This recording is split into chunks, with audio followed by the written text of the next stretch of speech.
Today's question is about warming up.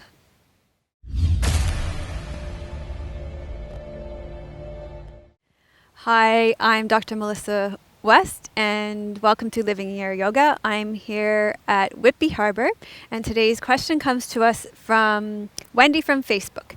And she says, I'd like to increase my flexibility because my muscles and tendons, my hips, my quads and my hamstrings are tight and getting tighter because I enjoy hula hooping quite frequently. I think that yoga could help. However, I've heard about static stretching and dynamic stretching. Should I warm my muscles up first before doing yoga? What is the best way to increase flexibility along with exercise? So these are great questions, and I think it's going to be important to flesh them out a little bit. So first of all, let's talk about the difference between static stretching and dynamic stretching. And this brings me back to my fitness days. So dynamic stretching is when your muscles are in motion and you're in motion and you don't stop. So this reminds me of when we would do our warm-ups for our fitness classes. So we might do something like a knee up to a hamstring stretch to get your muscles warmed up at the beginning of an aerobics class, something like this. This would be a dynamic stretch to get your muscles warmed up, but you would never actually stop in a stretch. Now, a static stretch that would be a dynamic stretch for your hamstring.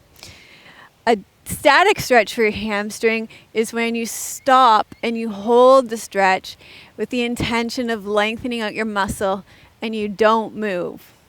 So this is a static stretch for your hamstring. And a lot of yoga is static stretching. Hatha yoga, the kind of yoga I teach, is all static stretching. So vinyasa yoga is dynamic stretching. Sometimes I'll do a little vinyasa yoga, but for the most part, I teach hatha yoga, static stretching. So that kind of impacts the answer to Wendy's question. So for her hula hooping, it's really important that she does dynamic stretching before she starts her hula hooping to warm up her muscles. And then that she does static stretching at the end to stretch them out when she's finished. Now with yoga, this is a different thing, and it depends on the style of yoga that you're doing. So I can only speak to the kind of yoga that I teach. I can't speak to other forms of yoga because I'm not trained in other forms of yoga. So the style of yoga that I teach is hatha yoga. And the way that I teach hatha yoga is that we prepare the body for the poses that are to come. So what we do is, for example, if we were going to do a pose like dancer pose, we would prepare the body to open up to this back bend. So for example, what we would do some smaller poses to open up the fronts of your hips, like maybe some lunge poses,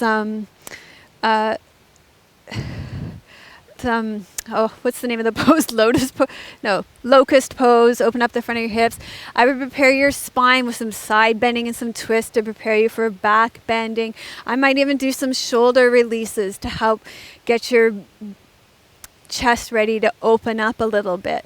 And that's the way that I would, quote, warm your body up, but it would be more like preparatory poses. So, in the beginner series where we did the preparatory poses, I went over this concept of warming your body up. It's not really warming your body up in hatha yoga. It's preparing your body for what's to come.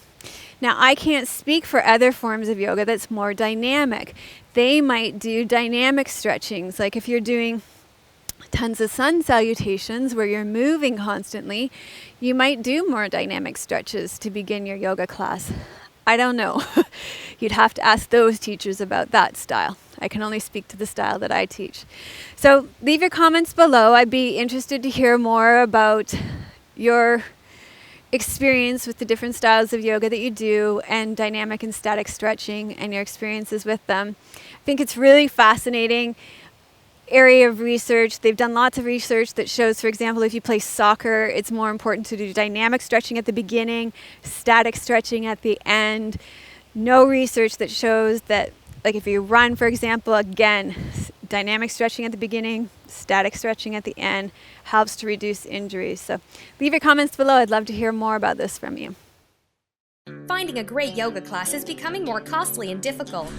Now there's a better way to self-improvement in the privacy of your own home. Visit Dr. Melissa West at melissawest.com and start getting free weekly online videos. Real yoga for real people.